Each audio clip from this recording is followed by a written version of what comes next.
Hi guys, my name is Matt Jacobs. I'm the Neon Gaffer for this Session 6 2023. For my demonstration today, I thought that I might show you all how I like to do some alternating bands of color within my neon tubes. Kind of a short and simple demo, but something that you can spend a lot of time kind of playing around with and improving at. It uses the hand torch mostly. And I'll light up the torches in a second. It'll get a little louder, so I'll do a little more explaining now.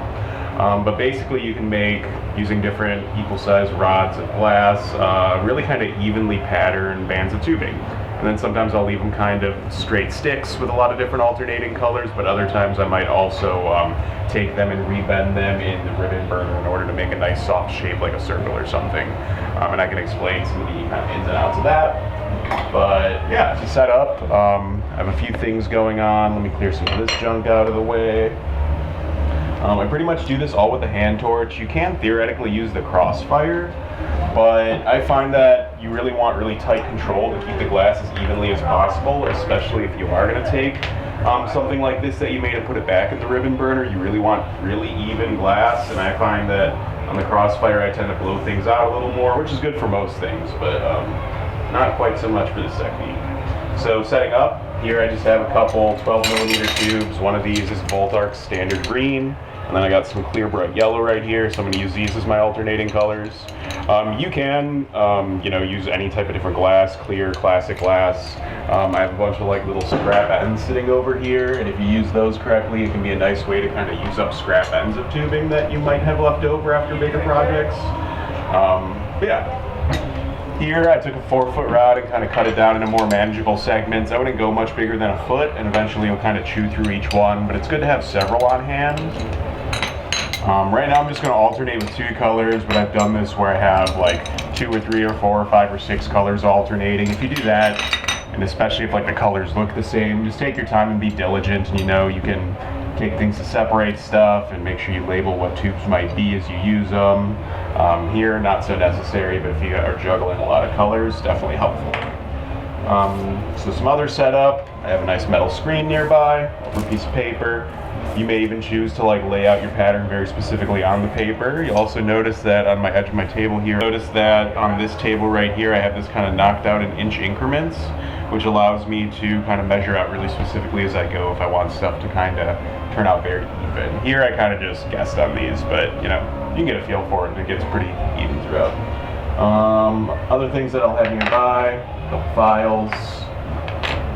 Definitely need a blow hose, I got that right here. I like to wear titanium lenses while I do this. You can just wear like normal safety glasses, but this allows you to really see what's happening in the well very clearly. So usually I tell beginner students don't worry about titanium glasses because it's kind of nice to see the flare to gauge the heat, but if you're doing this, you're probably going to want to wear some type of titanium lens. So I have my screen over here. You'll see why that's important in just a second. I'm going to get ready. I'm going to kind of set up my stuff, and then I'll flip on the torches and start doing some alternating welds or splices. I have a nice silicone cork here. It helps, just obviously when we blow into it, we want one end corked. I find this is a pretty slight difference, but I usually do the corked end on the table and weight it down. Right here, this table is really nice and has a notch cut out. That is compared to having your blow hose here.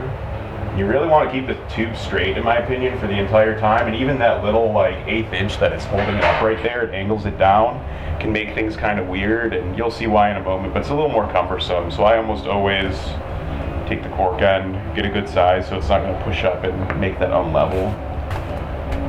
And then as I'm going to get ready to weld each one, I'll continue to weld onto this stick right here. The blow hose end is going to be the end in my hand. So keep on going on that way, and I definitely do not want that little enamel bit in there. Yeah, let's take a second, we'll light up our torches. I'm not going to light the ribbon burner right now, because there's no need to, but at the end of the demo, maybe I will do that. So let's see how well this works. It's going to get a little louder in here. I'll try to keep the noise down.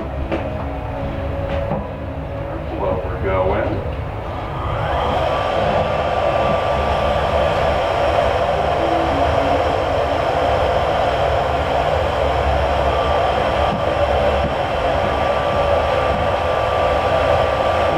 Go ahead and light the cross crossfire.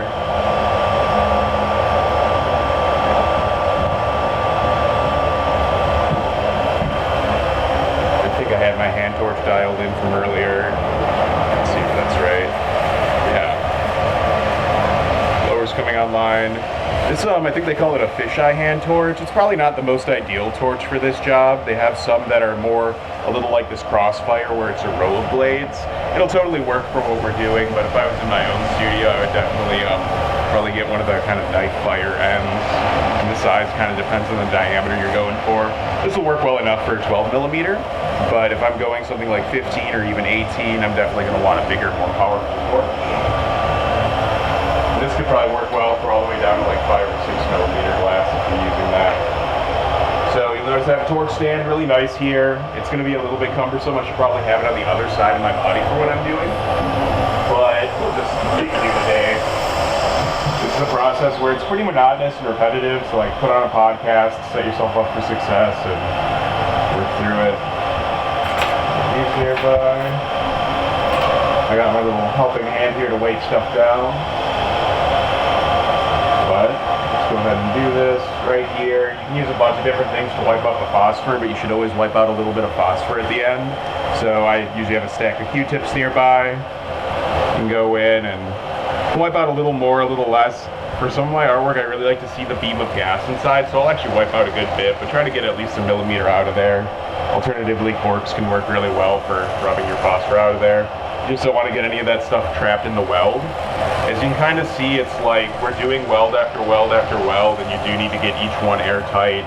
And, you know, if you do 50 or 100 on one piece and you have one that's bad, it really sucks. This is a process where if you get really good at it, you can have a high success ratio, but you definitely, you know, might have a bad weld or break a tube. And I'll talk a little bit more about how I kind of fit these together. But usually I'll do like smaller segments of 5 to 10 welds individually and then kind of weld them together. Anyways, I'm starting to heat up my glass. So right here you can see my left hand, I'm really bracing it against this table over here, makes it really nice and stable. And my right hand is actually down against my knee. So when you're first starting doing this, so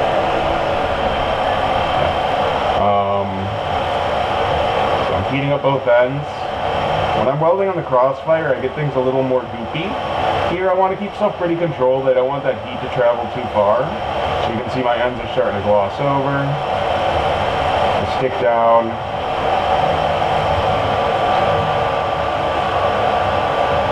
Keep on heating a little bit. You're just stretching your little puff. Again, we're trying to keep really even glass thickness throughout it, especially if you're trying to like bend this in a ribbon burner after. The nice thing about keeping in the stick is then I can flip it over. And I usually find you get a little more of a gather of glass in the bottom, so I usually always go about this in 2 heats. This also gives me a view of the bottom and make sure I'm not leaving any holes or anything. I'll probably feel it when I'm breathing in there, but you know, getting a view of that part that was the bottom really helps make sure that the bend is nice, or the weld is a nice and even dispersion of glass.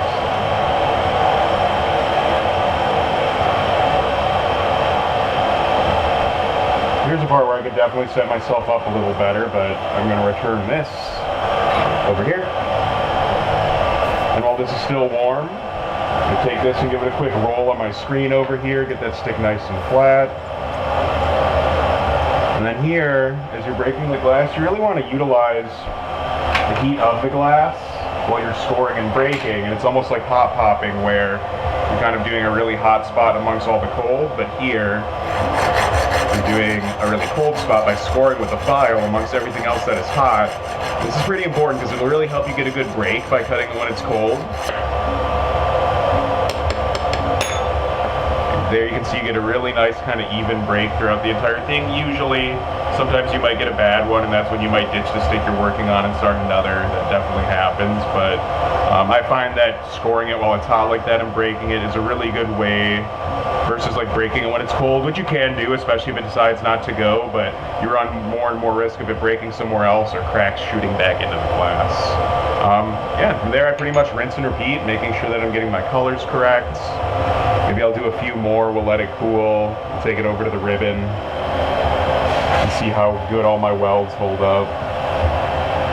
Yeah, it's kind of, I like this because it's like, I don't know, sometimes you don't want to think about some big complex pattern and you can make a really cool effect with the color in this kind of monotonous production type way.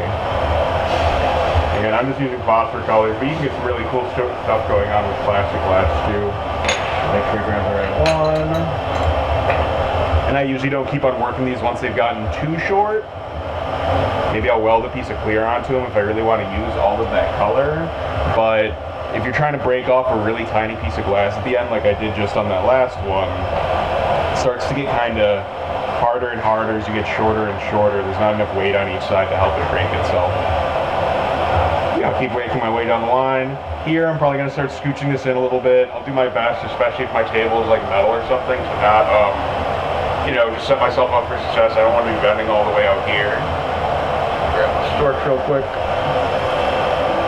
Depending on your torch, really what I'm looking for is that this kind of U shape is able to fully rotate. If I'm too far back and I'm kind of hitting back into this table, that's not good. Let's do a couple more.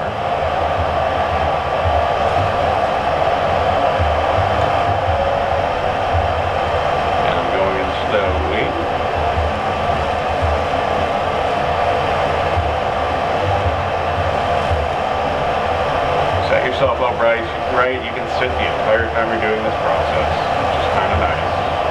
Usually not the case for you. So you got lots of little 90-degree rotations, trying to get all around. I stick down, condense just a little bit more, a little on the bottom of it.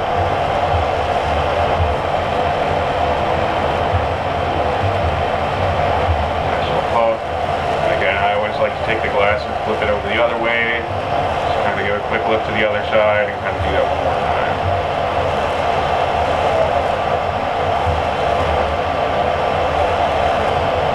I find I tend to sometimes habitually underheat the bottom side of the glass, so I feel like that helps mitigate that.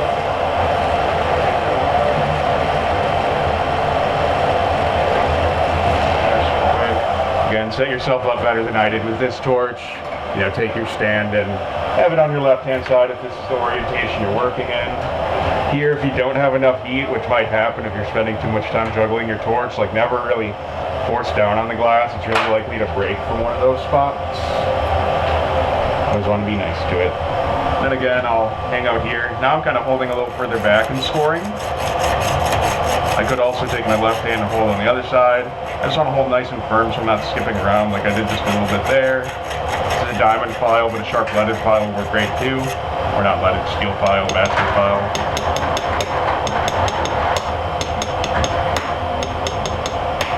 See, this one is not as willing to go. I'll go in and score a little more.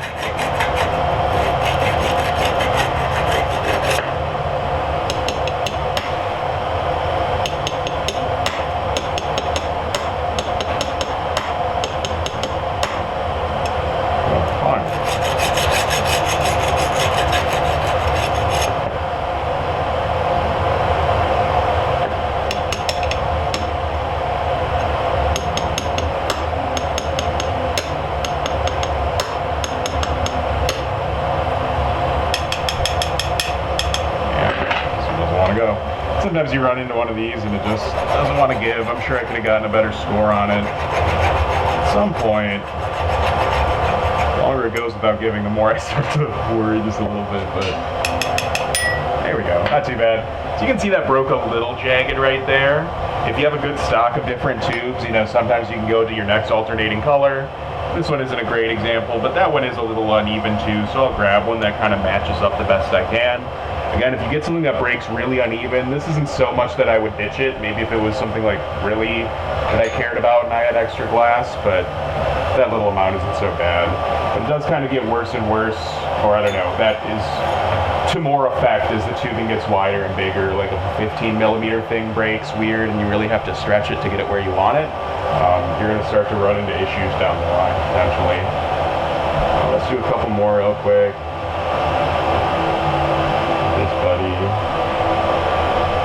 Make sure that you're still getting like at least a millimeter in, even in the parts that are a little lower. You may also occasionally you don't want to trap phosphor in there, have loose phosphor sitting around where the weld's going to happen. You can take it to the ribbon burner and bed it into a nice soft lube and some of the problem solving associated with that. So again, I'm hooked in.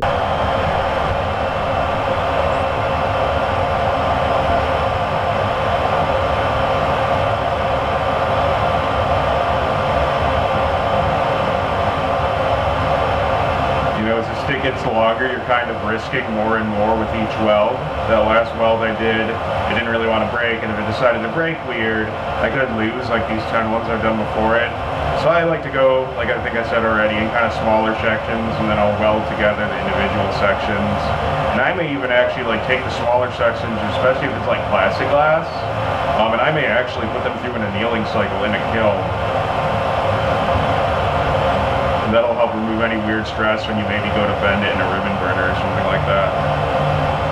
I find you can usually, if you do a good job, get pretty good curves in a ribbon burner. You're still going to probably get some parts that are a little blocky,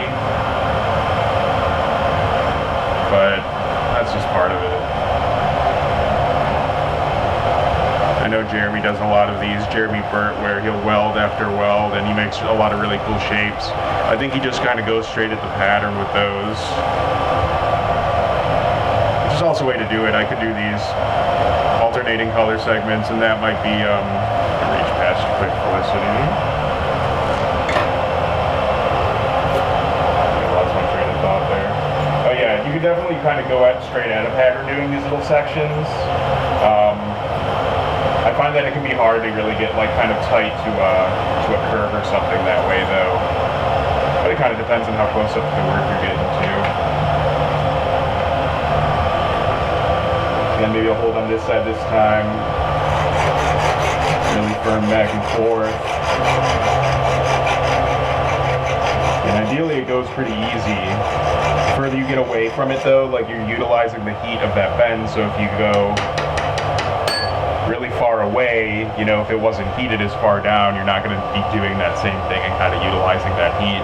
So if you're going more than maybe like 1.5 inches, you know, you may not be kind of scoring it amongst the heat in order to break it a little more easily. Might be a little tougher on you. Yeah. Let's do one more so I handle. We'll let it cool for a few minutes and then we'll take it to the ribbon.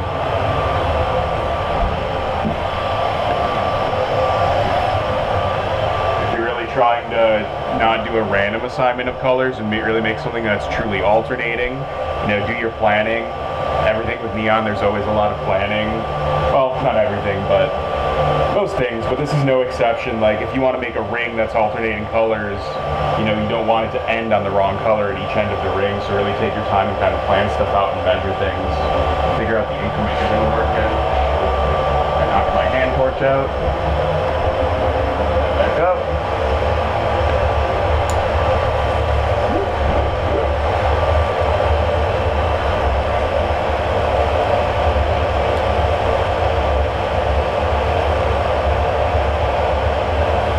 Doing 90-degree turns. The smaller the tubing is, the more forgiving it'll be if you're a little off. Brace against my knee a little better.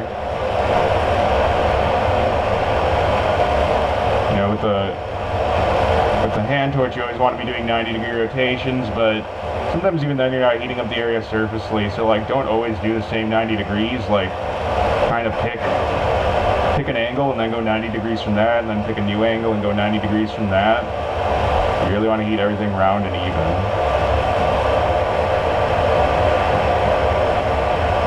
A little condensing and puffing.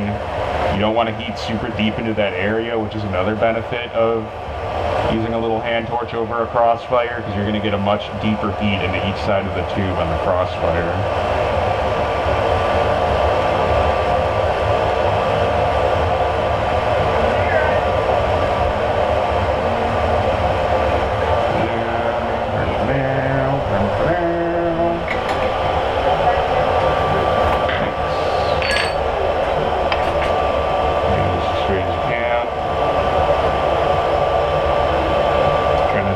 Sitting on the table weirdly for any longer than you need to.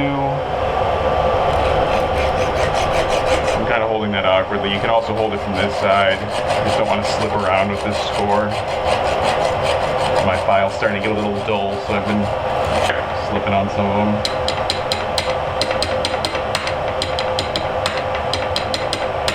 Come on. little buddy. Oh wait, I wasn't going to break this anyways because I was going to take it to the ribbon burner. So I'll just leave that with the score in it. Yeah, let's let it cool for a few minutes. I'll keep chatting and then we'll light up the ribbon burner. And I don't want to leave it sitting on the table any longer than you do. It's probably not great that I left the score on that side of the glass, but also this is just for demonstration's sake, so it's no biggie. As long as it doesn't break as I'm bending. So thinking about moving over to the ribbon burner, like I said, I might even consider like annealing individual pieces that I make. That'll really help even out the glass and make things a lot less likely to crack. I'll light the ribbon burner in a moment, but I would definitely have your crossfire on during it. If it is going to break somewhere, it usually, for me, tends to be a clean break at one of the welds I've already made. So I've certainly been heating something up in the ribbon burner. Occasionally I'll have something break at a weld, and I might go back in and like re-weld it very quickly, kind of utilizing that heat while it's there. So I almost always have my crossfire on, just ready to go in case I need it. I'd say the same for the hand torch. So let's actually light this buddy up quick.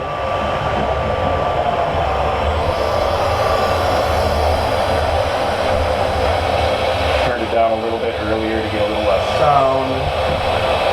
Something right here. And a little bit here.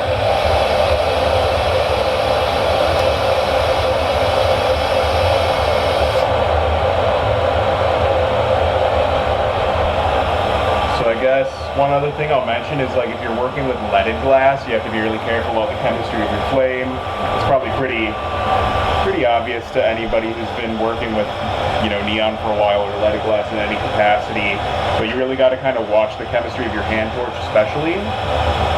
But then also coming back into it with a ribbon burner, you don't want to scorch up your glass, so I would honestly, if you're going to do this, like, you know, you may end up making several kind of longer sticks. Take the junkiest one, practice with that first. Make sure that you're not going to scorch stuff, because it's really not good to accidentally scorch the entire tube right at the end with like something that you spent maybe a couple hours preparing. Because it's going to be really hard to take out without heating up the glass again. And you'll see that they tend to move pretty well, but they tend to also, you know, those joints when you put it together are always going to be a little thinner, so it tends to move a little bit more from the joints and the welds. I'll kind of show you ways of mitigating that. Most of it just has to do with moving really slowly as you're kind of heating it up. So let's give this another minute or so.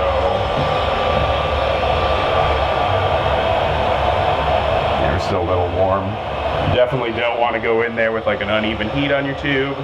Even looking at these, my welds are pretty good, but I can see that some of them are just a little bit funky. I can see where they're a little more blown out, so we'll see how the glass cooperates. Alright, so stick is cooled off. I'm going to take it to the ribbon burner. I made a score here not thinking. I think it'll be alright, but if it isn't, we'll just weld it back together and keep on going.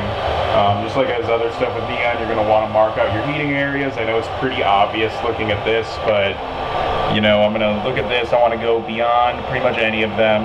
I'm going to give myself a little extra, like another kind of tube length there. As I'm heating, I'm going to heat this up really slowly, starting in the outer part of the ribbon burner. So I really want to make sure that I don't shock anything. So I'm just going to be real gentle and delicate. And even if I'm doing my best, it might still kind of crack and break somewhere. That happens. We'll hope it doesn't though. I have my blow hose plugged in just in case. I mean, it's a straight rod, so it's not super in the way. I just find it's a helpful thing to have in case you do need to make an emergency weld or something. You don't have to go and fumble for anything. And you'll, again, kind of see that the parts where it's welded together, they're probably going to be a little thinner. My ideal is that it's all uniform thickness of glass, but sometimes it can be nice just to be prepared even if you don't need it with the blow hose. Obviously a cork at the other end. Make sure the end is nice and either a factory end or, you know, fire polish. You don't want to lose anything. Yeah, plug my blow hose in. Float over this way. I think the best view here is Felicity. Again, I'm looking at my ribbon burner. Now here, I might be tempted to kind of look a little more for the flare to gauge how hot things are. I don't really have a pattern for this one. I'm just going to kind of bend it to a simple curve. But I'm going to start out just by kind of passing above. Again, like, the more precious whatever tube you made is to you, you know, take even slower and slower time, but I'm really going to like slowly ease it in. I'd rather spend 2 extra minutes easing it in as especially because I haven't annealed this or anything, rather than being too aggro and heating it up too quickly.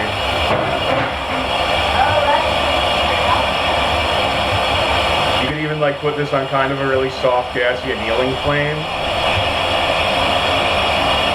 Slowly I'll spend a little more time in the flame, kind of on each little pass here.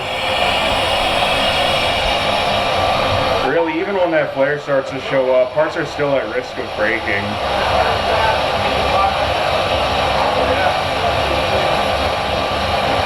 There's also a benefit to heating this up really slowly in that if there are thin spots, they'll kind of reveal themselves and you can actually pop out of the flame and let them cool. So I feel it's starting to move just a little bit. It's probably going to start to get a little flare. If there are thin spots, sometimes you can do like a really small amount of kind of compressing the glass to help mitigate that. By heating up slowly, those thin spots aren't going to get so hot so quickly. They'll, be thin, so they'll heat up quick, but if you're going really slow, they'll also cool off more quickly. I find it allows for more evenness. So we can see that phosphor over the clear, bright yellow, the yellow phosphor is starting to change color.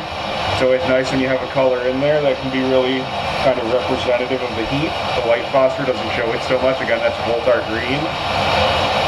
So I'm starting to feel a little better. I can spend a little more time in the flame, and sometimes that's famous last words. Now you can see I'm in the flame a little more consistently. I'm moving in and out a little less.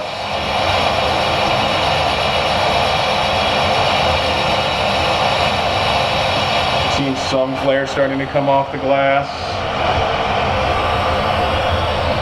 I probably could have heated up or had a little bit bigger of a flame on here, but this will be alright. I'd rather not test it. Yeah, we see flare starting to show up. I'm occasionally peeking kind of over my titaniums to make sure things are the way I want it. Starting to see flare on the whole piece, and now I'm really going to... I'd probably go even longer if this was plastic glass. I'm going to kind of slow down a little bit.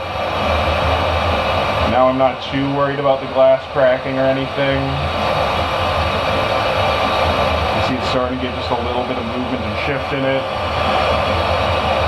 I was pretty high up in the flame, now I'm coming down pretty low. You can see it's starting to move around a little bit, just go nice and slow. I can already tell by looking at this, there's a couple of ends of mine that are a little bit thicker, so it's probably going to move a little less from there. But like I said, if those welds are all thin spots, sometimes they'll even come out of the flame for a little bit. Now we can see it's moving pretty uniform now. Yeah, there'll probably always be a little bit of chunkiness to it, but you can still get a pretty good looking shape. I'm starting to get close. I'm just going to make a pretty simple soft curve with this.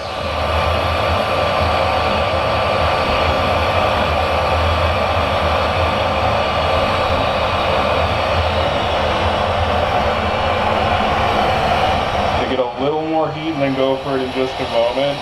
I definitely don't want to overheat the glass. Well, I don't want to underheat it either. I want to get it perfectly on the first go, My general motto on the ribbon burner is keep the glass as straight as possible for as long as possible, and that ensures that you're going to get the heat that you want, or at least the most even heat. Feeling pretty good here. I'm going to lift out in a second.